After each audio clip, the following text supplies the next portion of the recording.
Hey all, and welcome back to Fuzzy Dutchy Gaming, and the final update for the Spectral Shield Throw Trickster. I had some good advice from people in the last video who are a lot more experienced than me with this skill, and I've taken a lot of that feedback on board and tried to add as much of it into the build as I can without breaking the bank. Investment wise, it's difficult to say how much I spent because I crafted the sword, the boots, the helmet, and the chest myself, but overall I think the budget is about 10 divines. So the build I've actually come to really enjoy. I was struggling with it a little bit on a budget setup because it really wasn't quite sort of T14 viable. But with some more investment, it now feels really comfy farming T16 maps. You can pretty much run whatever Atlas passives you want. It's not a bosser. You can do weaker bosses with it, like if a Conqueror map comes up in Kirat missions, you can do it fairly comfortably, but it's not really what the build is designed for. So what we'll do is go through the gear and the tree a bit later on and kind of explain how everything fits together. But firstly, I just wanted to go through the pros and cons of the build that I've come across as I've been playing the skill for a few days now. So in terms of pros, it's a very quick mapper and it's really safe due to how much you freeze on screen. You're chilling and freezing pretty much everything. So it's very, very difficult to die because things just can't hit you. The budget, I feel, for 10 divines is fairly reasonable to get a character that feels really comfy, mapping and completing whatever league mechanics you want to try. As I did try it on a shoestring budget with just the uniques and not much else, and it struggled at T14 maps with the influences, and it definitely struggled to get certain Arch Nemesis mods. Now, thanks to Trickster Ascendancy, it's possible to maintain power, endurance, and frenzy charges when mapping for a pretty small investment, and a few passive points, which really helps with the build. It's also possible to keep Fortify up because you get Fortify when you shield charge, and then against normal white monsters, you're going to get a full stack of Fortify. Apologies, my cat's decided it wants to be the star of the video. It's a super fun playstyle, and if you like Spectral Shield Throw and it's a skill you enjoy, I think you'll definitely enjoy the build, and there's definitely ways you can boost the build even further, but I kind of didn't want to spend more than the 10 divines that I've already spent on the character. In terms of life sustain and ES sustain when mapping, it's really, really good. You get energy shield overleach, and then you also get 11% life, ES, and mana on kill, along with fortify and endurance charges. Now, for my Atlas tree, I was running Harvest and Expedition, and both those felt really good because the way Spectral Shield Throw works, which we'll come onto in a bit, with your main projectile chaining around and releasing shards, you get really, really good damage on a big group of enemies. It's not like where you've got one main enemy that you hit and everything else takes reduced damage because you get chain, you get pierce. You're doing a lot of damage to a lot of enemies and it just feels really, really good. Now, there are some cons. I'm not going to sell it as if it's the best build in the world, so we'll come on to the cons now. Lake feels bad, mainly due to the tight spaces. There's lots of stuff in the way, which make clearing really awkward. Your shards will sometimes hit trees, ledges, columns, whatever. You maybe can't actually get a direct line of sight to the enemy, and you're dead before you even know it. So Lake didn't feel particularly good. It's fine if you shield charge into a pack and survive, but on more difficult encounters, maybe like some Chaos Rogue Exiles, they can kill you before you can even get a direct line of sight to attack them, and it does feel pretty bad. There is a lack of single target defenses as highlighted in this clip here. We use a lot of unique, so it's hard to get tons of defensive layers into the build. You get a lot of defenses when mapping, but single target, you're pretty much relying on slowing them with chill and then your flasks. And chill will only have a certain effect on bosses. You can't really freeze the big bosses with the sort of damage that I'm pumping out. So bossing, possible. I wouldn't recommend it. I think there is a lack of defenses for boss damage. Another con is that the skill is quite hard to scale attack speed, as only global attack speed works because whatever's on your weapon is just for the weapon and not for the shield. So it can feel a little bit slow, which is sort of the reason I've decided to go frenzy charges to really boost that attack speed. And I think finding a way to get onslaught into the build will make it feel even better. Another con for me is there's probably better ascendancies to run this skill. I would think champion, when you use perseverance and stack armor and evasion, would be better. And I would think Raider with all the built-in frenzy charge speed, much easier access to ailment, immunity, and spell suppression. Personally, I think those two would be better for the build, for the skill. Now, another con is it is expensive to push much past where I've got the build at the moment. it takes a lot of investment to get it a lot better. And if you wanted to do actual bossing with this, which I'd never recommend, it's going to cost a lot of divines to get that sort of damage and survivability. And this sort of thing can be seen by when you go onto POE Ninja and look at kind of the top Spectral Shield Throw Tricksters. They're all running triple Grand Spectrum jewels, which are 9 divines per jewel. And that's to be able to then spec into whatever else they want and not have to worry about frenzy, endurance, and power charges. The other thing is that rolling maps can be quite expensive as lots of mods shut down the build. So you can't do no leech because it's going to ruin your ascendancy. You can't do early reflect unless you've got awakened daily damage, and even then you're going to have to put brutality on your shield charge because you're going to kill people with that. There's just lots of things that are going to end up killing you with reflect, so I would just avoid them. Anything with high avoid ailments is going to feel super bad. Same with reduced crit damage because we're pretty much all our damage is crit. And anything with high resistance can also feel quite bad, but runnable.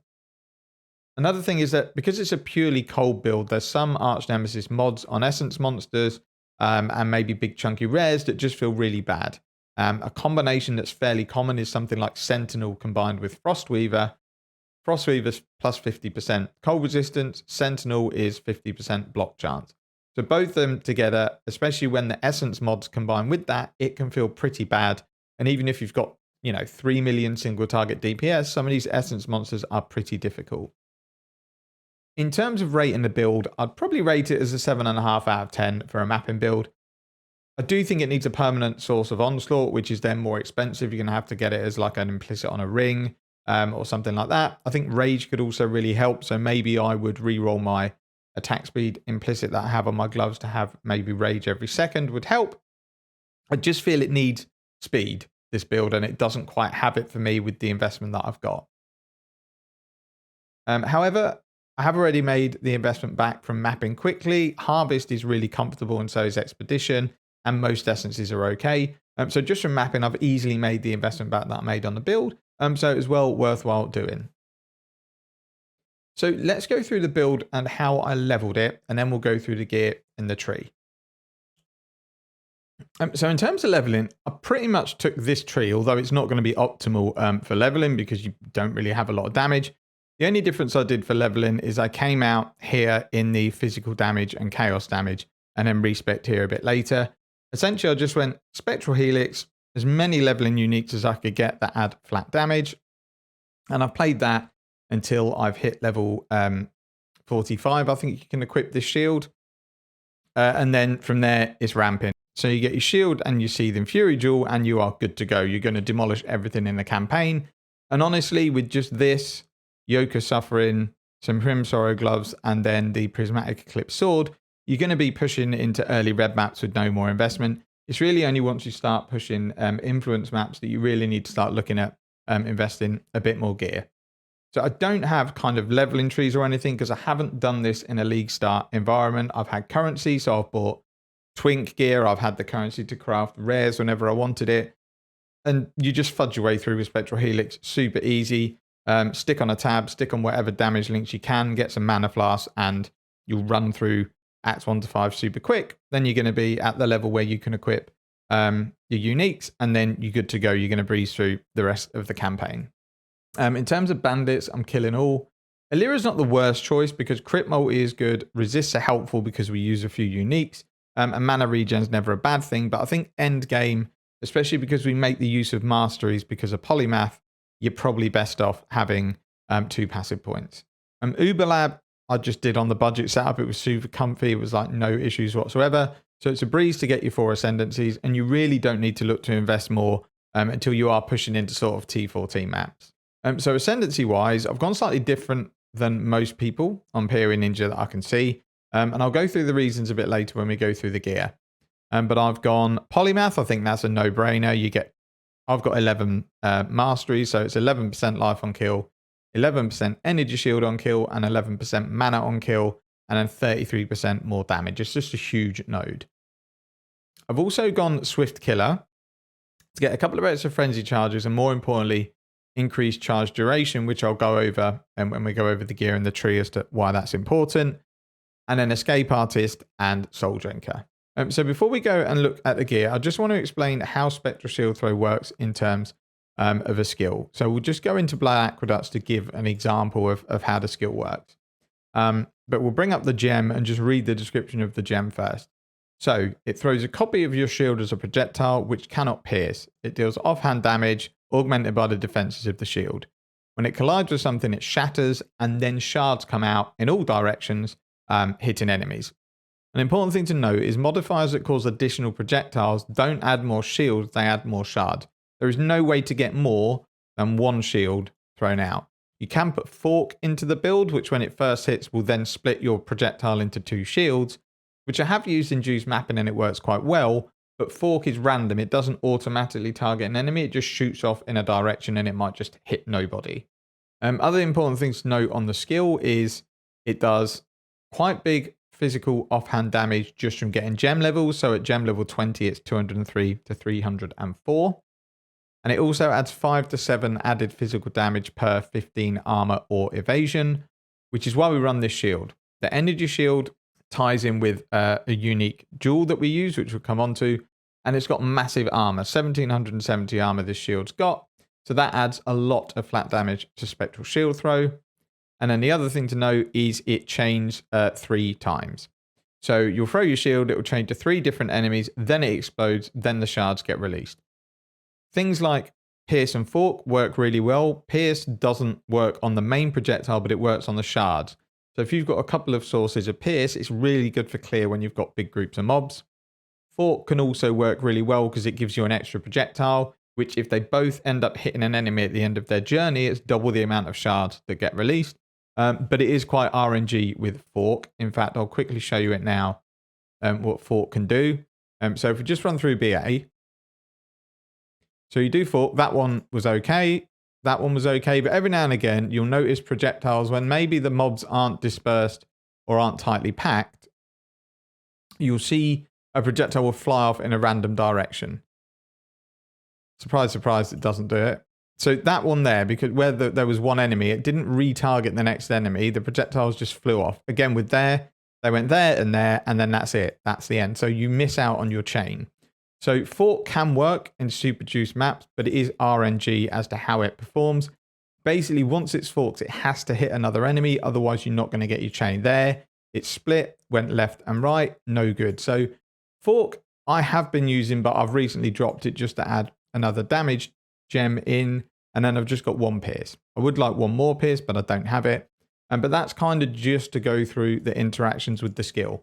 So chain would work, but I don't think it's worth it because you're only hitting 1 enemy and it's really the explosions that you want. So actually, I think more chains is probably bad for the skill because you want it exploding as soon as possible. So I think Pierce is definitely the way to go if you want to improve clear, because you're just going to get your shards going through groups of enemies. Now, they don't go a huge distance, so you're not going to clear screens with 1 shield because the shards will dissipate before they get a certain distance away.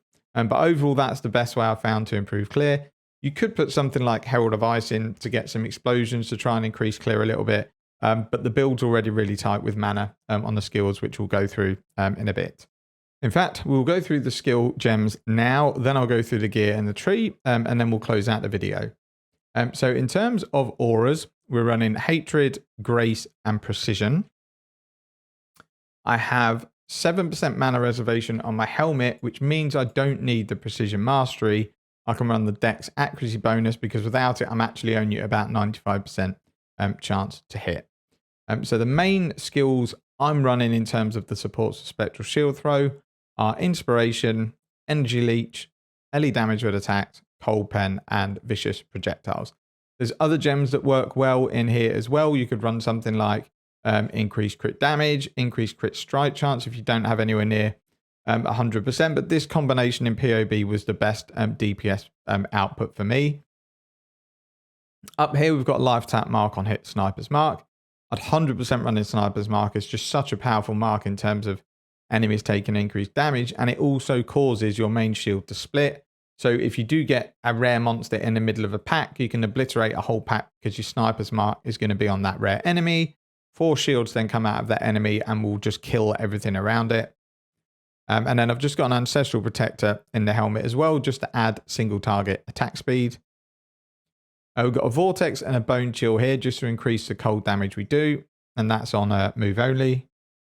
Flame Dash just as a secondary movement skill in case you get the weird like poison vines on you. Here we've got our 3 auras. In here we've got our Shield Charge, Fortify and faster attacks. And then just the Vile Haste here for bosses. And then the last setup I've got here is a Tornado, and it's got faster casting, power charge on crit, and crit strike support. The reason I've gone for this instead of Hydrosphere is it hits more regularly, gets your charges up more, and I already have exposure, as you can see from these gloves, so I don't need Hydrosphere in terms of applying exposure. Tornado just works really well to drop on a boss, and then I'm going to get power charges automatically. And obviously with my Ascendancy, I'm going to have them for 30 seconds. Okay, so let's go through the gear and the tree and kind of explain why I take certain things. So I mentioned, unlike a lot of people, I take Swift Killer over one step ahead. The reason being, I've opted to get Ailment Avoidance into the build, so I don't necessarily need to worry about, Chill, Freeze, Ignite, and Shock. These nodes are nice. The action speed does make the skill feel good. And obviously lowering monsters' action speed to 92% is also decent. But we're going to chill anyway, so action speed in terms of that kind of thing we're going to lower anyway. So I much prefer the frenzy charges for 2 reasons. 1, +2 frenzy is really nice. 2, we get the increased charge duration. And that's the reason for this impossible escape over here. We're just slotting here. This is the only really not complex bit of the build, but probably a bit of the build that you won't see many people doing. The reason I've done it is to allocate this node, which is 8% to gain a power, frenzy, or endurance charge on kill. Because our charges last 30 seconds, these are always going to be up when mapping. To supplement that, I'm also using a Tornado with crit chance and power charge on crit, so that even on bosses, we can just put a Tornado down and get crit chance, power charges straight away. And then here we get 10% chance to gain a frenzy on charge on marked enemies. So again, we're going to get our frenzy charges fairly quick on bosses, and we don't have to worry about maintaining them because they're 30 seconds long per charge. And then there's just some really nice nodes you can take around here. There's big crit chance and multi. There's life and life on kill. And then there's some suppression and evasion. So I think it works really well just for a duel. I think it was 1 divine for the duel. And that's where I've kind of decided to build the character. So then we'll pick up some more frenzies. So we get a maximum of 7 frenzy charges, which kind of makes up for some of the attack speed issues with the fact that we're running vicious projectiles, which lowers your projectile attack speed. And obviously, anything from your main hand in terms of attack speed doesn't affect the shield. So I'll run through the gear and then the tree. So in terms of the gear, I'm just running a normal helmet with the Spectral Shield Throw fires 3 additional shards. This massively helps to clear and I think is almost mandatory. I've rolled mana reservation efficiency and reduced mana cost. And on here, I was really just looking for life and some chaos resistance with an open prefix, so I can craft Pierce. 1 Pierce is enough. I would like 2, but it doesn't feel too bad with 1. At some point, I would like to get Pierce on the gloves, but it's going to involve getting a fairly decent pair of gloves that already have Fizz converted as cold unveiled. And I want stuff like attack speed and kind of things like that. So these gloves are just crafted with ZL essences. I will recraft at some point because the life on it's quite low. And then I've just rolled cold resistance, exposure, and attack speed as the implicits. Attack speed's only really low because I only had lesser orbs. If I decide to push this build a bit further, then obviously I'll change that to be slightly higher tiers. The shield is just a great shield for this build. You're going to really struggle to get anything that's anywhere near this on a rare without spending multiple divines on the item. And it also helps sort of balance out our hits. It gives us glancing blows. So we take damage from block, but we have obviously double the chance to block. And the shield, basically, when you take damage from block hits, it can't bypass energy shield. When you take unblocked hits, it always bypasses energy shield. So it helps balance out that energy shield. We've got life leech, we've got energy shield leech. So it just helps balance everything out. The amulet, I'm going Yoke of Suffering. There's a few different options for amulet. Obviously, if you're rich, you can go Ashes of the Stars. You could go Pandemonium. There's Pandemonias. There's loads of good amulets. I've just gone for Yoke of Suffering because we get shock from our cold damage now, and that's a massive increase in damage taken by enemies, and it's cheap. Now, I've anointed Crystal Skin just to fill out my ailment avoidance. The chest is a rare chest with hatred effect and non-curse aura effect. Got a little bit of spell suppression on here, and then finishing off my ailment avoidance. The rings cost me a bit of money from trade because I was looking for really specific things. So this I wanted big resistances with a chaos base, life, and an open prefix to get non-channeling skills cost minus mana. And then this is a ring that I bought. I think it was 30 to 40 chaos. And then I've just rolled crit multi essences on it until I hit a decent roll, and then I've crafted life. Now the sword, originally I was using Prismatic Eclipse just because it's a 1C unique. It's nice and cheap. You get tons of attack speed. But now I want to increase my damage a bit more. I've gone for a Shaper Influence sword because you can get Fizz as extra cold. And I basically just bought the base, and then I rolled essences on them. They're the dexterity essences because they give cold penetration. So it's definitely, no, it's not those. It's those definite essences of sorrow. Damage penetrates 8% cold resistance. So I just rolled these on the sword until I hit tier 1 Fizz is cold. I've hit the lowest light roll, but it's still fine. It's got a tiny bit of crit multi on it that helps. And then with the suffix I've just crafted, increased damage per frenzy charge. Now an open prefix would have been better, but it's very unlikely to get your Fizz as extra and you penetrate with an open prefix because they're all prefixes. Because then you can craft a decent chunk of percentage cold damage on it. But because we stacked 7 frenzy charges, this is, 28% increased damage, so it's not too bad. The gloves, we were using Hrim Sorrows originally. I've already gone through kind of how I crafted the gloves. The reason for these is to basically convert cold to, convert physical to cold. Now, I, for some reason, don't have this craft. It seems to be the only Syndicate craft I don't have. So I paid someone to craft it for me, or gave them the currency to craft it for me, and it rolled the lowest tier. So I'm actually only 99% conversion. So at some point, I need to roll it to get that extra final percent. And then the rest of the conversion comes from the tree and a Watcher's Eye, which we'll go through when we come to the tree.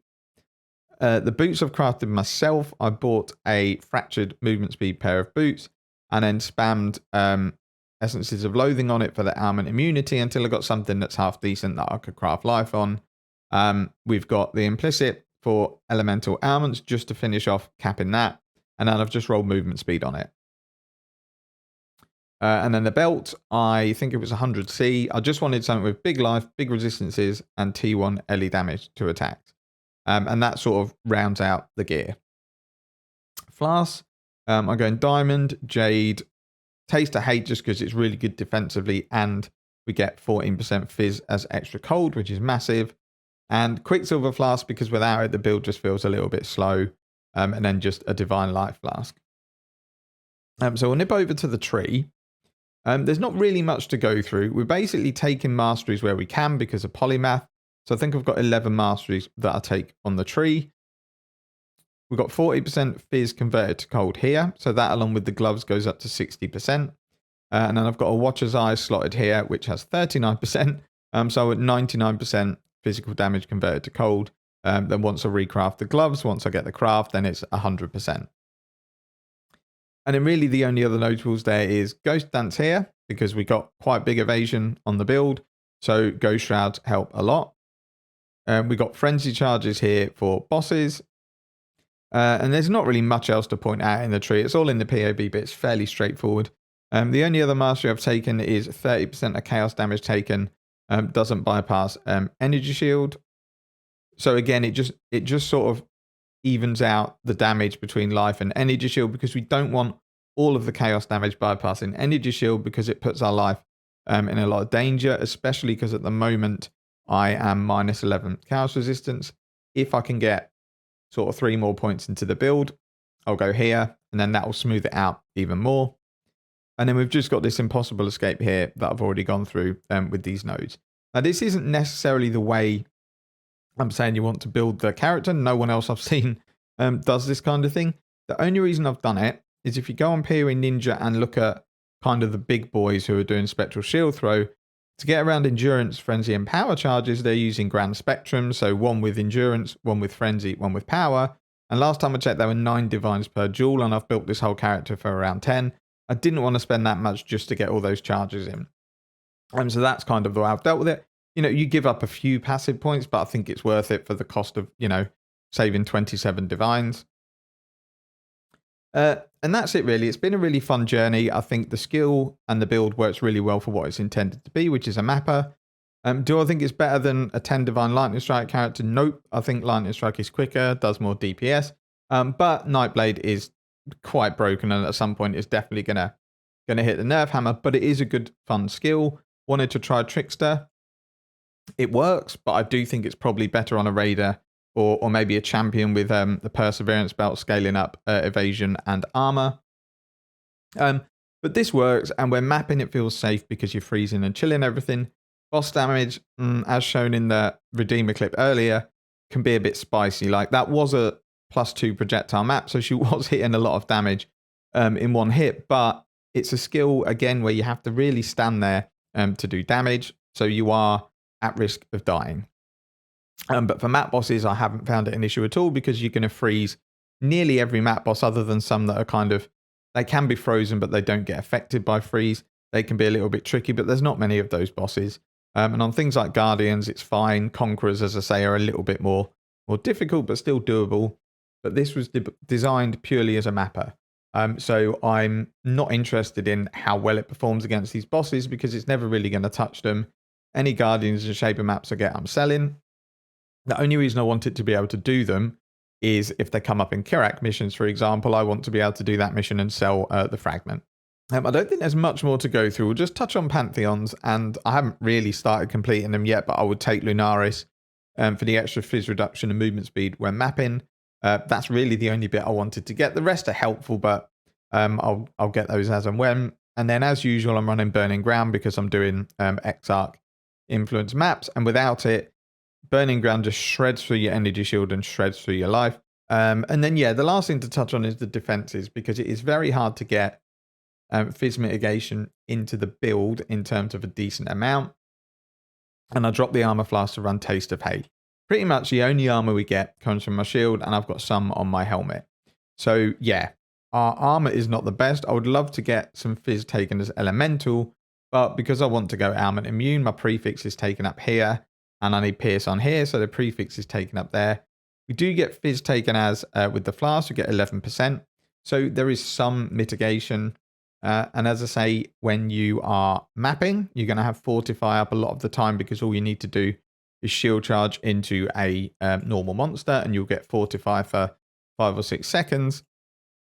And you're also going to have endurance charges once you've killed a few enemies in the map. So I'll just quickly go and show kind of the Fortify here. So literally you just go into a pack and you'll get Fortify for 6 seconds. However, you won't get it on bosses, arch nemesis monsters. You're probably going to get like stacks of 5, which is really not worth the hassle of trying to position to get that.